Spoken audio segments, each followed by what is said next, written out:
Hello, welcome back to the podcast.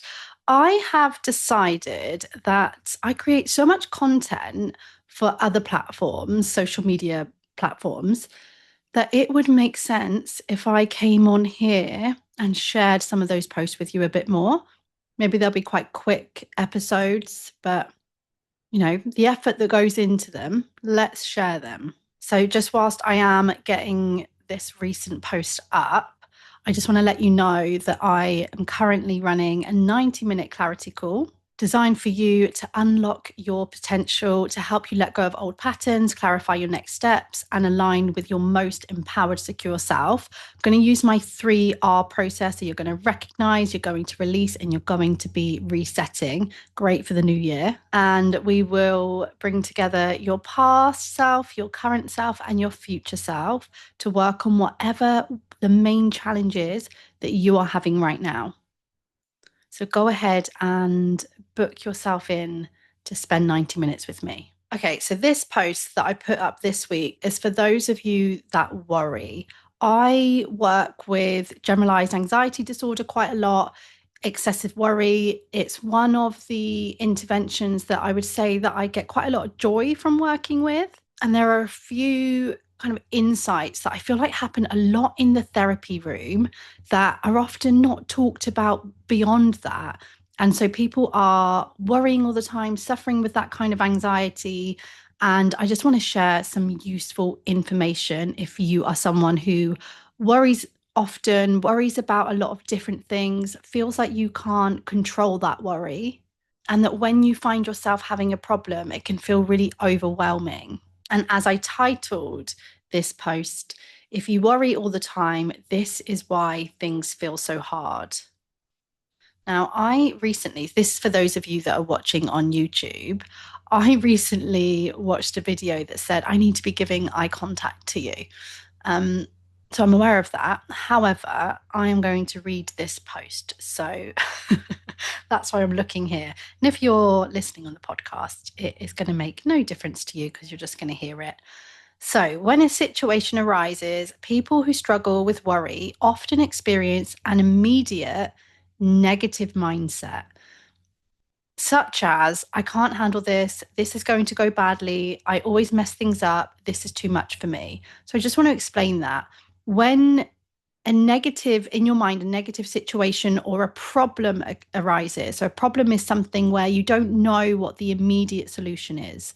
If you're someone who worries a lot, what tends to happen is you will automatically and immediately think something negative about the situation or about yourself. So those examples that I just said, I can't handle this, this is going to go badly, I always mess things up, this is too much for me. Now, this is the key part. In many cases, it is not actually that you are bad at problem solving. So if you're someone who worries a lot, it actually doesn't mean that you are bad at solving problems when they occur.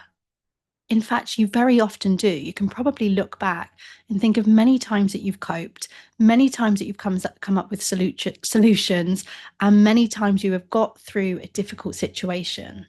Many people that worry know exactly what to do in that moment, but their brain is telling them otherwise, and it is catastrophizing this situation. It's almost like your problem solving skills cannot be seen. Your ability to cope, it's not seen in this moment by you. What gets in the way is what we call negative problem orientation. In other words, the anxiety creates this kind of mental filter, this lens where you wind up feeling and believing, I cannot cope. I cannot handle this. This is going to go so bad. So you're overestimating how bad it is, and you are underestimating your abilities. The truth is, your ability might not be the issue. It's the anxious narrative that blocks you from using the skills you already have. You could reframe the thought, I can handle this one step at a time. And I'm talking about when your mind tells you that you won't cope if someone ends things, or if you fail, or if you don't get the job, or if life doesn't go to plan. It's not the truth. It's the worry talking. The reality is, as I said, you've handled hard things before, and you can cope far better than those anxious moments make you believe. So next time a problem occurs, take a deep breath, pause, and remind yourself of your ability to cope and that worry may well be clouding that. And remember, the good news is we can shift our mindset, we can change how we think, we can begin to build our confidence in ourselves so that problems don't create such an overwhelming, anxious reaction within ourselves.